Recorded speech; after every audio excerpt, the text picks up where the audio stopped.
Hey guys, welcome to the I know PPC YouTube channel. और इस video का हमारा एक इंटरेस्टिंग टॉपिक है।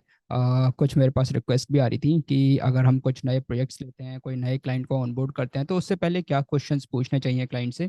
तो गाइस, इस वीडियो में हम यही डिस्कस करेंगे कि the 7 questions that you should ask to your new PPC client, कि जो भी आपका न्यू पीपीसी क्लाइंट आता है उससे आपको क्या क्या क्वेश्चंस पूछने चाहिए और क्यों ये इंपॉर्टेंट होता है। ऑब्वियसली कि जब आप कोई प्रोजेक्ट को स्टार्ट करते हो तो बेटर ये है कि एज अ मार्केटिंग पर्सन जितना आपके पास इनपुट होता है, जितना आपके पास उनके बिजनेस से रिलेटेड इन्फॉर्मेशन होगी, उतना ही बेटर आप उनको परफॉर्मेंस दे पाओगे।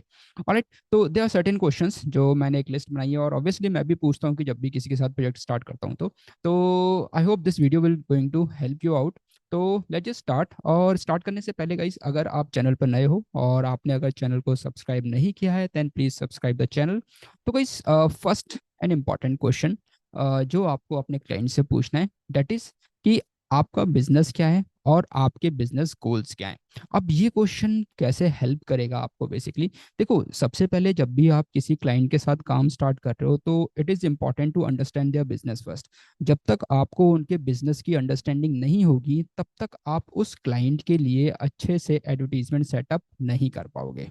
ऑलराइट, तो पहले आपको समझना है उनका बिजनेस क्या है, नेचर ऑफ बिजनेस क्या है, कैसे उनका बिजनेस वर्क करता है, पूरी साइकिल कैसे चलती है। तो you have to understand it first, and then उसके बाद आपको उनसे पूछना है कि उनके बिजनेस गोल क्या है। ठीक है, किस गोल को लेके वो एडवर्टीजमेंट करवाना चाह रहे हैं, किस गोल को लेके वो एडवर्टीजमेंट रन करवाना चाह रहे हैं। बेसिकली ये आपको उनसे समझ लेना है। क्यों? क्योंकि हर बिजनेस की जो स्ट्रेटजी होती है वो डिफरेंट होती है हर बिजनेस गोल के अकॉर्डिंग। ठीक है, जैसे अगर ई कॉमर्स का बिजनेस है किसी का, तो ऑब्वियसली उनका जो मेन ज़्यादा से ज़्यादा फोकस रहेगा, या फिर आपका जो ज़्यादा फोकस रहेगा, वो शॉपिंग कैंपेन्स पे रहेगा और रेवेन्यू जनरेट करने पर रहेगा।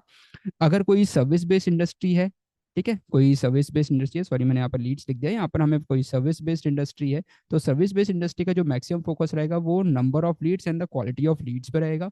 एंड वहीं अगर कोई नॉन प्रॉफिट ऑर्गेनाइजेशन है, कोई ऐसा बिजनेस है जिनको इनमें से दोनों में से कुछ नहीं चाहिए, तो ऑब्वियसली उनका जो फोकस रहेगा वो अवेयरनेस पे रहेगा। ठीक है, तो first of all you should be very clear about the goal, कि किस गोल को लेके जो क्लाइंट है वो एड्स रन करवाना चाह रहा है, उनका ऑब्जेक्टिव क्या है, उनका बिजनेस कैसे वर्क करता है। And based on that you will be designing a strategy, कि आपकी जो स्ट्रेटजी होगी वो किस टाइप से आप डिजाइन करोगे। अगर आप शॉपिंग एड्स को लेके वर्क कर रहे हो, या फिर शॉपिंग एड्स से रिलेटेड उनका बिजनेस ऑब्जेक्टिव है, तो ऑब्वियसली आपकी जो स्ट्रेटजी बनेगी वो शॉपिंग एड्स को लेके बनेगी। अगर लीड्स को लेकर है तो ऑब्वियसली आपकी उसमें अलग स्ट्रेटजी बनेगी, जहाँ पर आप लैंडिंग पेजेस वगैरह अपने अकॉर्डिंग सेटअप करोगे। एंड वहीं अगर आपकी अवेयरनेस की है तो वहाँ पर आपकी स्ट्रैटेजी डिफरेंट होगी, कि जहाँ पर आप ऐसे प्लेटफॉर्म्स को या डिस्प्ले कैंपेन्स को या वीडियो कैंपेन्स को ज़्यादा प्रायोरिटी दोगे, ताकि आपके पास एक अच्छी ऑडियंस तक पहुंचने का एक रास्ता मिले और ज़्यादा से ज़्यादा उनकी अवेयरनेस हो सके। Right, so that is the first question that you should need to ask with your client when you are starting a new project. Second question is कि आपके बिजनेस का, let's suppose you are in front of your client, तो you have to ask about their unique selling point, कि उनका जो business है उनका USP क्या है, उनकी यूनिक सेलिंग पॉइंट क्या है, क्या ऐसा है जो उनको बाकी लोगों से अलग बना रहा है, और ऐसी कौन सी प्रॉब्लम है वो जो सॉल्व कर रहे हैं उनकी ऑडियंस के लिए। ठीक है, तो जितना ऑब्वियसली यू आर वांटेड और you are knowing more about their business, कि उनकी यूएसपी क्या है। और अब मैं क्यों बोल रहा हूँ कि यूएसपी, ये आपको आगे जाके हेल्प करेगा अपनी एड कॉपीज डिसाइड करने में, अपनी मैसेजिंग डिसाइड करने में। ठीक है, ये आपको अपने ब्रांड की मैसेजिंग कैसे रखनी है, उनकी एड कॉपीज कैसे बनानी है, क्या क्या पॉइंट्स आपको इंक्लूड करने हैं, क्या आपको दिखाना है कि जो बाकी ब्रांड्स नहीं दे रहे, उसमें आपको हेल्प करेगा कि आप समझ पाओ कि उनकी यूएसपी क्या है। ठीक है, and it will also help you to project them how they are different from their competitors, की जो उनके कॉम्पिटिटर्स हैं मार्केट में, उनसे ये लोग कैसे अलग हैं और क्या क्या ये सेल कर रहे हैं, या फिर क्या इनकी यूनिकनेस है मार्केट में किसी एक पर्टिकुलर प्रोडक्ट या सर्विस को लेके। तो the second question that you should ask from your client is कि what is your business USP, what is your unique selling point, जो आपको आपके कॉम्पिटिटर से अलग बनाता है। Alright, so that was the second question. Now let's come to the third question. So what will third question is कि अब obviously देखो, आपने उनका बिजनेस समझ लिया, ठीक है, कि what business they are doing, आपको उनका गोल पता है कि वो किस गोल को लेके अपनी जो कैंपेन है उसको स्टार्ट, मतलब जो एडवर्टीजमेंट उनको स्टार्ट करना चाहते हैं। And now you also know their USP. ठीक, अब थर्ड थिंग इज कि आपको पता करना है कि उनकी टारगेट ऑडियंस क्या है। देखो, सीधी सी बात है, जो हमारा मार्केटिंग का गोल होता है कि एक राइट प्लेस पर, राइट टाइम पर, राइट मैसेज के थ्रू एक राइट इंसान तक पहुंचना।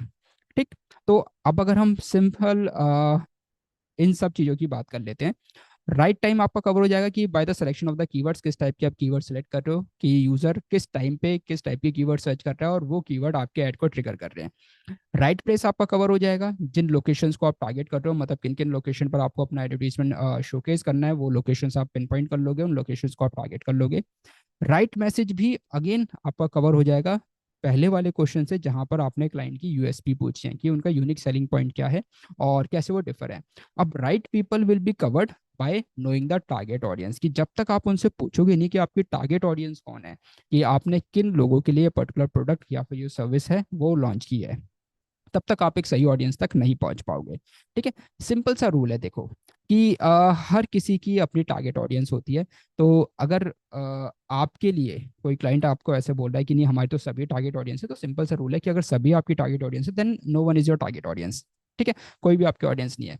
तो हर बिजनेस की अपनी एक सेपरेट टारगेट ऑडियंस होती है। ठीक है। और मैं देखो, पहले वाला जो क्वेश्चन था यूएसपी वाला, एंड यूएसपी के साथ आपकी जो टारगेट ऑडियंस है, ये क्यों मिक्स एंड मैच होता है वो भी मैं आपको बताता हूँ। कि ना चलो ऑटोमोबाइल इंडस्ट्री का एक एग्जांपल ले लेते हैं। ठीक है। ऑटोमोबाइल इंडस्ट्री का एक एग्जांपल ले लेते हैं। तीन ब्रांड्स के नाम लिखता हूँ। एक है आपका मारुति सुजुकी। ठीक है। सेकंड है आपका टाटा। एंड थर्ड है आपका महिंद्रा। ठीक। अब इन तीनों बिजनेसेस की, although they are into the same category और they are into the same nature of the business, they are into the automobile industry. अब इन तीनों बिजनेसेस की, तीनों ब्रांड्स की अपनी एक सिंपल और अपने एक यूनिक सेलिंग पॉइंट है, इनके अपना एक अलग नेचर है इनका बिजनेस का, और उस बेसिस पे इनकी जो टारगेट ऑडियंस है वो डिफरेंट है। ठीक है।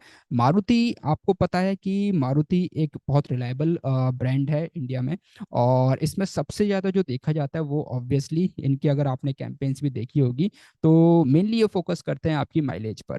ठीक है। अब मेनली सिक्योरिटीज वगैरह पे भी ज़्यादा कर रहे हैं, बट अगर आप ऑन एन एवरेज आप देखोगे इन जन रिस्पेक्टिव, मतलब इन पर्सपेक्टिव व्यू, तो आपको दिखेगा कि हाँ मारुति मतलब माइलेज, आपकी जो कॉस्टिंग है, मतलब कॉस्ट फ्रेंडली है, मतलब पॉकेट फ्रेंडली है इन द सेम टाइम अगर आप देखोगे, एंड माइलेज आपको अच्छी मिलती है, साथ के साथ this is a family car. ठीक। टाटा का नाम आते ही आपके मन में सबसे पहले आता है सेफ्टी। ठीक। एंड जो लोकली है, मतलब इंडियन बिल्डेड है, लोकल अपना प्रोडक्ट है। ठीक है। सेल्फ स्वदेशी एक टाइप से आप बोल सकते हो। देन महिंद्रा अगर आप देखोगे, तो इसको देख के एक सिंपल सा आपके मन में सबसे पहले आएगा, वो आएगा यूएस एसयूवीज वाला कॉन्सेप्ट। ठीक है। चाहे आप इसकी स्कॉर्पियो ले लो, चाहे आप इसकी थार ले लो। ठीक। तो इस केस में अब इन तीनों बिजनेस की अगर आप देख रहे हो, तो यूएसपीज अलग हैं, और उन यूएसपीज के बेसिस पे इनकी टारगेट ऑडियंस अलग है। क्लियर। तो ये डिफरेंस होता है कि जब आप किसी भी क्लाइंट से पूछते हो कि उनकी यूएसपी क्या है और उनकी टारगेट ऑडियंस क्या है, ये आपके मार्केटिंग गोल को और क्लियर कर देते हैं कि आपको किस ऑडियंस तक पहुंचना है और किस मैसेज के थ्रू पहुंचना है। ऑलराइट। तो आई होप अब ये आपको क्लियर होगा कि ये दो क्वेश्चन या फिर ये जो क्वेश्चन है क्यों इंपॉर्टेंट है और कैसे ये आपको हेल्प करेंगे। Now let's move toward the fourth question. What is the fourth question that you should need to ask with your new client. तो फोर्थ क्वेश्चन इज कि आपके पूरे साल में, क्योंकि देखो क्या होता है कि हर बिजनेस का ना एक पीक पॉइंट होता है। एक पीक पॉइंट मतलब एक पीक टाइम होता है, इंपॉर्टेंट डेज होते हैं कि जहां पर उस बिजनेस का ही जो परफॉर्मेंस होती है एकदम से बढ़ जाती है, जो डिमांड होती है एकदम से बढ़ती है उस टाइम पे, और हर बिजनेस अपने आप को उसी पर्टिकुलर टाइम के लिए प्रिपेयर भी करता है। अब लेट्स सपोज कि अगर दिवाली आ रही है, ठीक है, तो आपको पता है दिवाली पे हर बिजनेस अपने आप को प्रिपेयर करता है कि हाँ इस टाइम पे जो डिमांड है बहुत बढ़ेगी, एकदम से सडन डिमांड बढ़ेगी, और इस टाइम पे सडनली ऑर्डर्स आएंगे, इस टाइम पे सर्विस की कॉल ज़्यादा आएगी। समर स्टार्ट हो रही है, तो समर स्टार्ट होने पर आपको पता है कि जो एसी से रिलेटेड जो रिपेयरिंग होती है उनकी डिमांड बहुत बढ़ती है, कूलर्स की, एसीज की, इनकी डिमांड बहुत बढ़ जाती है। तो हर बिजनेस के लिए अपना एक पीक पॉइंट होता है। ठीक। जिस टाइम पर जिस पर्टिकुलर ड्यूरेशन में उनकी जो डिमांड होती है, वो डिमांड या फिर उनके जो बिजनेस होता है वो सडनली बढ़ता है। तो आपको सबसे पहले यही पूछना है कि आपके बिजनेस का जो सीजनल पीक है या फिर जो सीजन है वो किस टाइम पे आता है। ये आपको हेल्प करेगा कि आप इस हिसाब से उनके बजट को एडजस्टली, मतलब अकॉर्डिंगली एडजस्ट कर सको। और उस टाइम पे अगर हो सके कि अगर सीजन है और डिमांड बढ़ रही है, क्योंकि उस टाइम पे जिस टाइम पे डिमांड बढ़ती है, जिस टाइम पे फेस्टिवल सीजन आता है, उस टाइम पे आपने देखा होगा कि एडवर्टीजमेंट की कॉस्टिंग भी बढ़ जाती है। तो एटलीस्ट आप ये एक एक्सपेक्टेशन सेट करके चलोगे क्लाइंट की कि अगर ऐसा कोई सीजन है तो will try to just use a more budget at this particular season time, ताकि हमें और ज़्यादा सेल्स आ सकें। ठीक है, और साथ के साथ ये आपको हेल्प करेगा कि आपकी जो स्ट्रेटजीज है उन स्ट्रेटजीज को आप एडवांस में भी प्लान करके चल सको। तो this is the fourth question that you should need to ask with your PPC client. Now let's move to the fifth question. Fifth question आपको ऑब्वियसली ये भी पूछ लेना है कि भाई आपके टॉप थ्री कॉम्पिटिटर्स कौन कौन है आपके मार्केट में। ऑल्दो आप टॉप थ्री पूछ सकते हो, सिंपल पूछ सकते हो कि आपके कॉम्पिटिटर्स कौन हैं, आपके टॉप फाइव कॉम्पिटिटर्स कौन है। तो it totally depends upon you. तो मैं जनरली टॉप थ्री कॉम्पिटिटर्स पूछता हूँ। उससे क्या होता है कि मुझे आइडिया मिल जाता है कि क्लाइंट बेसिकली क्या चाहता है, कि उसके कॉम्पिटिटर की इमेज उसके माइंड में है। तो उससे आपको एक आइडिया लग जाता है कि क्लाइंट एक्चुअली चाहता क्या है। ठीक है, इसके हिसाब से या फिर इसके अलावा आपको एक इनफ रूम भी मिल जाता है रिसर्च करने के लिए कि जो कॉम्पिटिटर्स हैं वो बेसिकली किस टाइप की एडवर्टीजमेंट स्ट्रेटजी पर काम कर रहे हैं, क्या उनके मार्केटिंग मैसेजेस हैं एज पर देयर यूएसपीज। तो जब आप उनकी रिसर्च करते हो, रिसर्च करके आपको कुछ और चीज़ें क्लियर हो जाती हैं कि आपको क्या करना है। ठीक है, क्या आप कौन कौन से ऐसे पॉइंटर्स हैं जिनको आपको टेक करना है और कौन कौन से ऐसे पॉइंटर्स हैं जिनको आपको टेक नहीं करना है while you are running the PPC campaign. Clear. तो जब आप स्ट्रेटेजी बनाओगे, अगेन आपके पास एक रेफरेंस है, because it is important to have a reference when you start your marketing activity. ठीक है, ऐसे ही जनरली हम कोई भी कैंपेन रन करना स्टार्ट नहीं करते।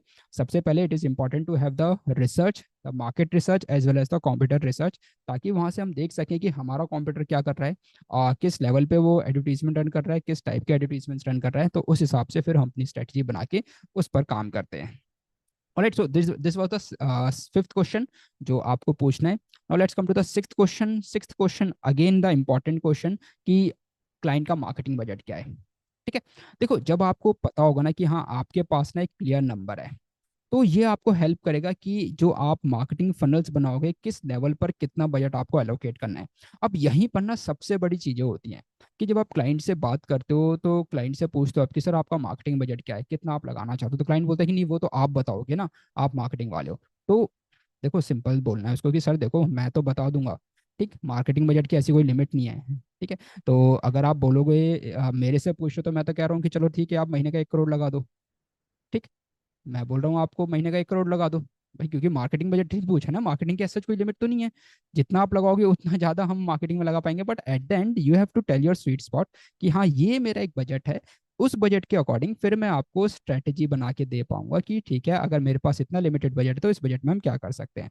अगर आप मेरे से पूछो तो ठीक है मैं आपको 1 करोड़ के मार्केटिंग बजट की पूरी स्ट्रेटेजी बना के देता हूँ कि ठीक है हम यहाँ पर इतना बजट हम ब्रांडिंग में लगाएंगे, इतना बजट हम अवेयरनेस में लगाएंगे, इतना बजट हम मेनली ट्रैफिक जनरेट करेंगे, इतने बजट में हम एंगेजमेंट करेंगे, इतने बजट में हम लीड जनरेट करेंगे और इतने बजट में हम रिमार्केट करेंगे। तो if it is good for you तो वो आपके लिए, फिर आप देखो फिर आप बोलोगे नहीं जी ये तो बहुत ज़्यादा हो गया हम नहीं लगा पाएंगे। तो बेटर है कि आपका भी टाइम सेव हो जाए, मेरा भी टाइम सेव हो जाए, और जो आप बताओगे उस हिसाब से मैं एक आपको प्रॉपर स्ट्रेटेजी दे पाऊँ। इसलिए it is important to have a marketing budget. जब तक मेरे पास एक क्लियर नंबर नहीं आएगा तब तक मैं आपको बता नहीं पाऊंगा कि उस पर्टिकुलर फिगर में हम किस स्ट्रेटेजी को फॉलो कर सकते हैं और कितना हम रिजल्ट निकाल सकते हैं। ठीक है, तो ऐसा नहीं है कि आप एक बहुत छोटा सा बजट लेके चल रहे हो, जो ऑब्वियसली होता भी है। अगर आप देखोगे क्लाइंट्स के साथ आप मिलोगे मोस्टली क्लाइंट्स के साथ यही होता है कि एक छोटा सा बजट लेके चल रहे होते हैं और वो एक्सपेक्ट कर रहे होते हैं उन पर्टिकुलर कैंपेन्स को देख के कि जिन पर एक बहुत हाई एंड बजट लगा होता है। ठीक है, अब लेट सपोज कि क्लाइंट का डेली का बजट ही 500 रुपीज़ है, बट वो आपको स्क्रीनशॉट भेजेगा या फिर आपको रेफरेंस दिखाएगा ऐसी टॉप कंपनी से एडवर्टीजमेंट जो टॉप पोजीशन पे चल रहे होंगे। ठीक है, जिनके बार बार उसको एडवर्टीजमेंट यूट्यूब पर दिख रहे होंगे, जिनकी रीमार्केटिंग हो रही होगी। तो ऐसी टॉप कंपनीज के आपको एडवर्टीजमेंट दिखाएगा and while you are asking him the budget, तो वो कहेगा कि नहीं मेरा बजट तो इतना है। ठीक है, तो you have to make this particular things clear to him कि सर देखो जो आप चाह रहे हो एक स्मॉल बजट्स में you can not expect the result of a high end budget campaigns. ठीक है, तो अकॉर्डिंगली अगर आप मुझे बजट बताओगे तो मैं आपको बता पाऊंगा कि हम इस बजट में क्या बेस्ट कर सकते हैं और उस बेस्ट के अकॉर्डिंग हम कितने बेस्ट रिजल्ट्स निकाल सकते हैं। अगर कुछ लो बजट क्लाइंट हैं तो ऑब्वियसली आपको स्टार्ट कैसे करना है कि आपको जो फनल आप बनाओगे तो बेटर है कि आप लो जो पॉइंट फनल है, ठीक है, जो बॉटम ऑफ द फनल है आप वहां से स्टार्ट करो, क्योंकि आपके पास अवेयरनेस करने का बजट नहीं है, आपके पास उनको नर्चर करने का बजट नहीं है। तो बेटर ये है कि सीधा आपका बॉटम ऑफ द फनल से आपको स्टार्ट करना है। ठीक है, और जैसे जैसे आपको रिजल्ट्स आने स्टार्ट होते हैं तो बजट को एड ऑन करते चले जाओ। बजट आप इंक्रीज करते चले जाओगे तो obviously then you can start spending on the top of the funnel and mid of the funnel too. But budget ही कम है तो उसमें आपके पास कोई ऑप्शन ही नहीं है। ठीक, तो वैसे ये नॉर्मल क्वेश्चंस होते हैं जो जनरली होता है अगर आप भी फ्रीलांसिंग कर रहे हो या फिर आप भी डीलिंग कर रहे हो, तो आपको भी पता है कि इस टाइप के क्वेश्चंस आप जनरली फेस करते ही होंगे। ठीक है कि बजट जी आप बता दो, फिर हम बोलते हैं कि ठीक है हम बजट बता देंगे, और जब बजट बना के पूरा प्रपोजल पूरी स्ट्रेटजी वाइज हम बना के देते हैं कि हाँ ठीक है इतना का हमने दे, तो कहते हैं नहीं नहीं ये तो बहुत ज़्यादा हो गया, हमारा तो इतना है ही नहीं। ठीक। तो उस केस में क्या होता है कि आप सिंपल पूछ लो, सर आप ही बता दो, तो उस हिसाब से फिर हमारा भी टाइम सेव हो जाएगा और आपको हम टू द पॉइंट स्ट्रेटजी बना के दे पाएंगे। अदरवाइज मार्केटिंग तो बहुत ब्रॉड है, आप बताओ कहाँ कहाँ पे मार्केटिंग करवाओगे। हम आपको ओटीटी प्लेटफॉर्म्स का भी बजट दे देते हैं जहाँ पर मिनिमम बजट 1 लाख से स्टार्ट होता है। ठीक। तो that is the question that you should need to ask. और इस क्वेश्चन की हेल्प से आपको मेनली क्लाइंट का भी आइडिया हो जाएगा कितना बजट लगाना चाह रहा है और किस हिसाब से आपको कैसे अपनी स्ट्रेटजी बनानी है और कितना आप रिजल्ट निकाल के दे सकते हो। Now the last and the final question that you should need to ask is कि वो कितने पेशेंट हैं, कि कितने टाइम में वो रिजल्ट एक्सपेक्ट कर रहे हैं। तो अब ये फाइनल क्वेश्चन होता है जो आपको क्लाइंट के बारे में और ज़्यादा समझने में हेल्प करता है। ठीक है कि क्लाइंट की एक्सपेक्टेशंस क्या है, और बेसिकली ये भी होता है कि आप क्लाइंट की एक्सपेक्टेशन भी सेट कर दो, क्लाइंट आपकी एक्सपेक्टेशन सेट कर दे और आप क्लाइंट की एक्सपेक्टेशन सेट कर दो। आपको साइकोलॉजी समझ में आती है क्लाइंट की कि वो लॉन्ग टर्म के लिए प्लान कर रहा है या शॉर्ट टर्म के लिए प्लान कर रहा है। तो वो अगर हो सकता है पहले किसी एजेंसी के साथ काम करवाया है, किसी कंपनी के साथ काम करवाया है, किसी फ्रीलांसर के साथ काम करवाया है, तो ऑब्वियसली वो अपना एक्सपीरियंस शेयर करेगा और अपनी एक्सपेक्टेशन सेट कर देगा। तो आपको उसको समझाना है कि देखो कि Google ads, no doubt Google ads एक बहुत जल्दी रिजल्ट देता है, बट इसका मतलब ये नहीं है कि ये क्विक फिक्स स्कीम है। ठीक है, आपने पैसे डाला और धड़ा धड़ा आपके पास रिजल्ट आने स्टार्ट हो गए और आपका बिजनेस बनना स्टार्ट हो गया। गूगल एड्स में भी हमें कंसिस्टेंटली वर्क करना होता है, हमें रेगुलर डेटा की जरूरत होती है। जैसे जैसे कैंपेन्स चलती है, कैंपेन्स आगे बढ़ती है, बजट स्पेंड होता है, डेटा आना लगता है, उसके बेसिस पे ही फिर हम उसको ऑप्टिमाइज कर पाते हैं लॉन्ग टर्म रिजल्ट्स के लिए। ठीक है, आपको इन सारे पॉइंट्स को लेकर अपनी टाइमलाइन शेयर करनी है कि ठीक है हम स्टार्टिंग के 7 डेज हम रिसर्च करेंगे। 7 डेज रिसर्च करने के बाद फिर हम बेसिकली क्या करेंगे, हम कैंपेन को सेटअप करेंगे, सारे जितने भी टैग्स हैं आपकी ट्रैकिंग्स हैं उन सभी ट्रैकिंग्स को हम सेटअप करेंगे। कैंपेन रन करेंगे, कैंपेन रन करने के बाद 5 to 7 डेज वो लर्निंग फेज में जाएगा। लर्निंग फेज में हम ज़्यादा छेड़छाड़ नहीं करेंगे, विल बी एनालाइजिंग कि कैंपेन कैसा परफॉर्म कर रही है, कैंपेन को एडजस्ट होने में टाइम लगेगा। देन उसके नेक्स्ट 7 डेज का हमारा टारगेट होगा कि हाँ ठीक है हम उसके बाद जो हमारे सर्च टर्म्स आ रहे हैं उनको हम एनालाइज करेंगे। एनालाइज करने के बाद कौन से कीवर्ड्स हैं जो परफॉर्म कर रहे हैं, कौन से कीवर्ड्स हैं जो परफॉर्म नहीं कर रहे हैं, बिड्स हमारी कौन सी अच्छी परफॉर्म कर रही है। तो ये सब चीज़ें होने के बाद फिर finally at the end of the 1 month, मतलब at the end of 30 days, will check कि हमारी एड कॉपी कैसा परफॉर्म कर रही है, हमारे जो कौन सा डिवाइस अच्छा हमारे रिजल्ट दे रहा है, सर्च टर्म्स हमारे कितने रिलेवेंट आ रहे हैं, कीवर्ड्स हमारा कैसा परफॉर्म कर रहे हैं। तो वो सब चीज़ें फिर एनालाइज करने के बाद then will be tweaking the campaigns, will be adding some more strategies, will be adding some new campaigns, will be creating the campaigns with different version of the keywords. तो ये सब चीज़ें आपको क्लाइंट को समझाना होगा और एक एक्सपेक्टेशन सेट करनी होगी कि हाँ आप इतने टाइम में इतने रिजल्ट एक्सपेक्ट कर सकते हो, but still you have to give us time. बिना टाइम के हम आपको नहीं बता पाएंगे कि आपको कितने टाइम में कितने रिजल्ट्स आ सकते हैं। हम आपको एक एक्सपेक्टेशंस, मतलब एक तरह से एस्टिमेट्स हम आपको दे सकते हैं कि हाँ इतना बजट आप लगाते हो तो इतने बजट में आपको इतनी लीड्स आ सकती है, लीड की कॉस्ट आपको इतनी पड़ सकती है। बट एट द एंड जो रियल रिजल्ट्स होंगे वो आपकी कैंपेन रन करने के बाद ही स्टार्ट होंगे। ऑलराइट गाइस, तो ये कुछ इंपॉर्टेंट 7 क्वेश्चंस हैं जो आपको पूछने चाहिए। ऑल्दो इसके अलावा और भी कुछ क्वेश्चंस हो सकते हैं, माइट भी आप लोग पूछते होंगे। तो अगर ऐसा लगता है कि हाँ आप और कुछ क्वेश्चंस हैं जो इंपॉर्टेंट होते हैं जो पूछ सकते हैं, वो आप नीचे कमेंट बॉक्स में जरूर बताइएगा कि और ऐसे कौन से क्वेश्चन हैं जो क्लाइंट से पूछ लेने चाहिए स्टार्टिंग में, ताकि बाद में कुछ इशू ना हो, बाद में कोई प्रॉब्लम ना हो। ऑलराइट गाइस, तो आई होप ये वीडियो आपको हेल्प करेगी जब आप अपना फ्रीलांस प्रोजेक्ट स्टार्ट कर रहे हो या फिर अपनी एजेंसी का पहला क्लाइंट आप ले रहे हो या कोई भी एक नया क्लाइंट को आप एक्वायर कर रहे हो, तो उनसे ये क्वेश्चंस पूछने में आपको आई होप अब हेल्प मिलेगी। तो गाइस अगर वीडियो अच्छी लगी हो तो प्लीज़ वीडियो को लाइक करो, और हाँ अगर चैनल को अभी तक सब्सक्राइब नहीं किया है तो प्लीज़ सब्सक्राइब द चैनल। और मिलते हैं गाइस नेक्स्ट वीडियो में।